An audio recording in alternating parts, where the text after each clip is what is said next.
verify, or contest the validity of information across multiple digital platforms simultaneously, it could potentially become increasingly difficult to exaggerate or skew the true events of an occurrence. What opposition is left is between users on perspective and importance, which may spark constructive debate across transmedia communication webs at multiple levels of stakeholder involvement, and is all digitally recorded for reference in the future. Plus, the added mutual verification of viral content flows also allows for the strengthening of the protection of intellectual property, one of the difficult challenges to overcome in spurring entrepreneurship in developing states. However, this system of horizontal mutual accountability and verification is only effective when the information being contested or verified is universally available. With less accessible information flows, say that of a political scandal or classified military information, the ability to verify or contest information for communication network stakeholders at lower levels becomes more difficult, and speculation or opinion is largely what is shared. If transparency in democratized information flows is a priority, then the responsibility would fall onto upper-level stakeholders in communication networks to disseminate information not only freely, but in an easily digestible manner to be understood by the majority portion of the global public. In this sense, viral content and social change can extend transmedially for anybody who has any type of global media presence. Gathering a following and effecting influential change becomes exponentially easier with the ability to convey the same message and content across several different media languages, or whichever platform is used by a target audience member. We now begin to see the formation of digital alliances and coalitions, individuals who become unified in effecting influential change for a cause of their choosing.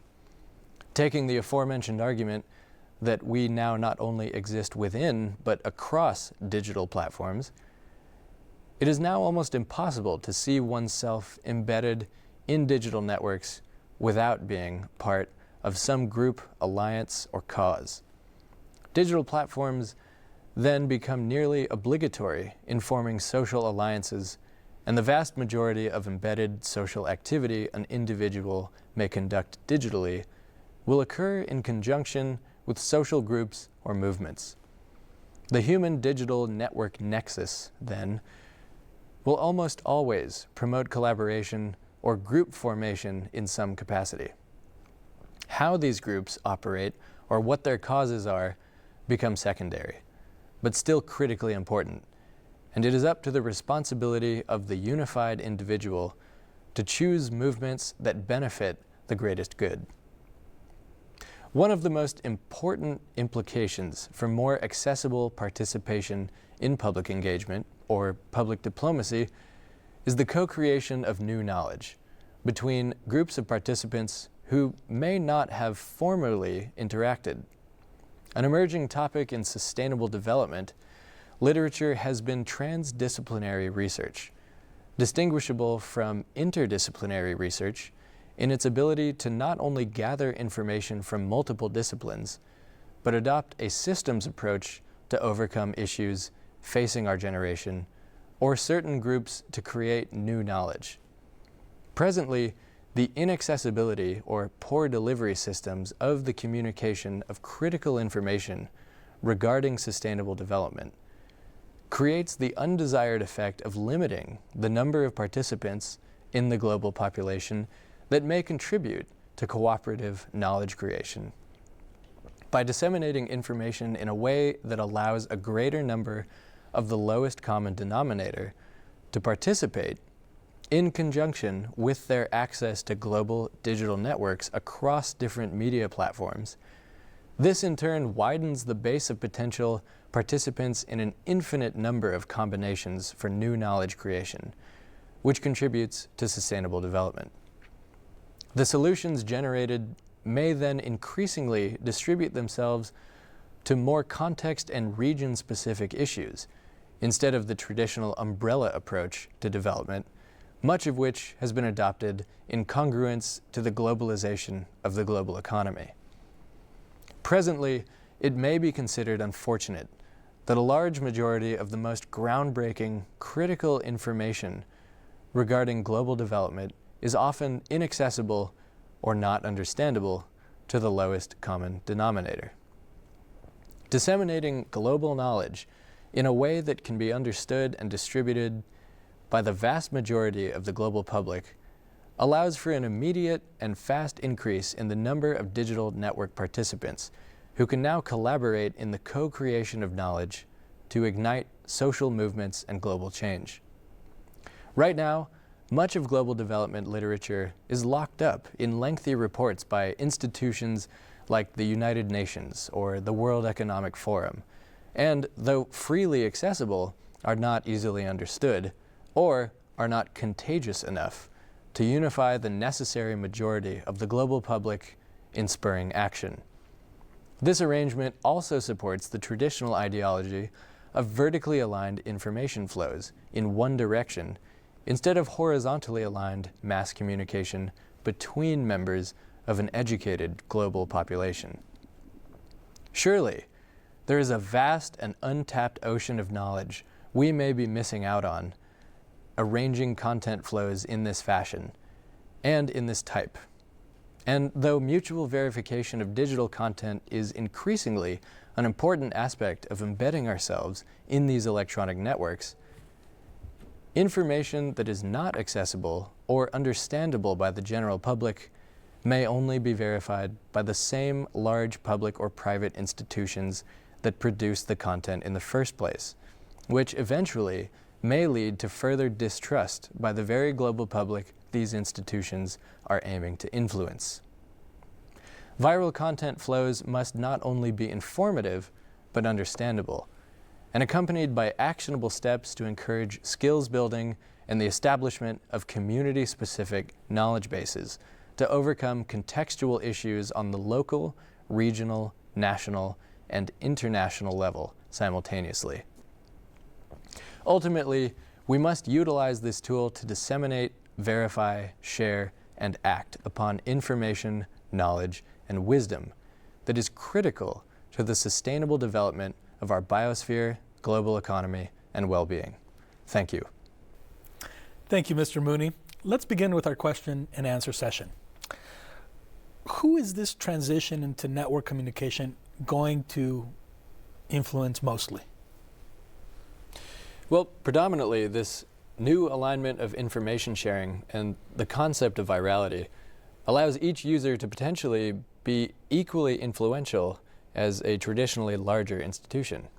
The playing ground for gaining a following or forming a movement online is leveled because of the single user-to-user interface, and that includes for institutions themselves. What can we do as user participants to be more involved across digital media? I would say that we need to capitalize on learning as much as possible. We have access to information at our fingertips in the blink of an eye that was previously thought to be completely unavailable or too difficult to find. Our phones have more computing power than the original Apollo 11 lunar module, and direct contact with public figures and CEOs through digital media. Educating ourselves on topics of global importance is easier than ever, and it is our responsibility to do so and take action about it. Thank you for your response. I have another question. Where do you see all this going in the next 10 years? The consolidation of social media platforms, at least into the same basic popular services, will be an interesting transition to witness indeed. Photo and video sharing appears to be where virality trends are moving, so I would say to expect more advancements in video and photo technology themselves, like 360-degree video or virtual reality, and the capability to share them instantaneously. Why should government participate and take action? Global agendas like the Paris Agreements or the United Nations Sustainable Development Goals In addition to bottom-up demand for more environmental and social stewardship from public institutions, are pressures that are less easily escaped when direct contact with the general public is established. And public engagement allows for direct and immediate feedback and fact-checking by millions of additional participants. How can fake news influence viral marketing strategies by larger institutions? Unfortunately, the presence and recognition of fake news in viral media decreases the level of trust between lower-tier participants and higher-tier public and private institutions. The horizontalization of transportation, energy, communication, resource control, business ownership, and public diplomacy will be additional external implications of a lowered level of trust between public office and general public, likely resulting in more distributed, smaller-scale decision-making and authoritative structure. Can you give us an example of digital media having this effect and working that isn't social media? Sure. Mobile phones. Mobile phone payments are some of the most popular methods of exchanging currency in parts of East and Southern Africa. Without cash, very many banks, or often electricity, users are still able to make payments, transfer funds, give loans, and build credit scores using interactive digital media provided by their cell phone providers.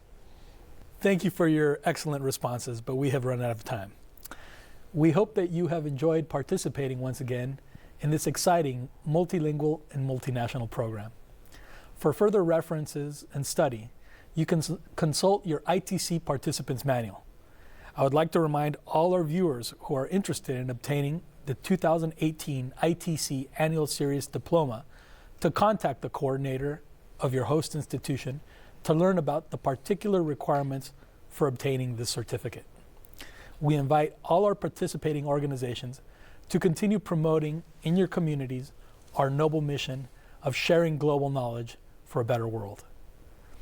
Our first video conference of the year 2019 series, entitled Global Knowledge and Productivity in an Unpredictable World, airing April 11th, will be titled The New Long-Term Organization, Characteristics, Leadership, and Strategies. For additional information on this 2019 video conference series and its basic certification requirements, as well as dates and specific topics for other upcoming programs, please visit the ITC portal at www.itcsandiego.com or contact ITC directly. I would like to invite all organizational members of the ITC Global Knowledge Network to visit and use at ITC's website the Mac Virtual Video Library, the most extensive instructional video resource in the world today on global topics, where you can access all of ITC's past video conferences in both English and Spanish. We remind you that all ITC programs are created by and copyrighted to Miguel A. Cárdenas and may not be taped, stored, reproduced, retransmitted in any form, in whole or in part, without the written consent of the author. On behalf of all of us, I thank you for your ongoing participation and interest in this unique program. Thank you, and see you soon.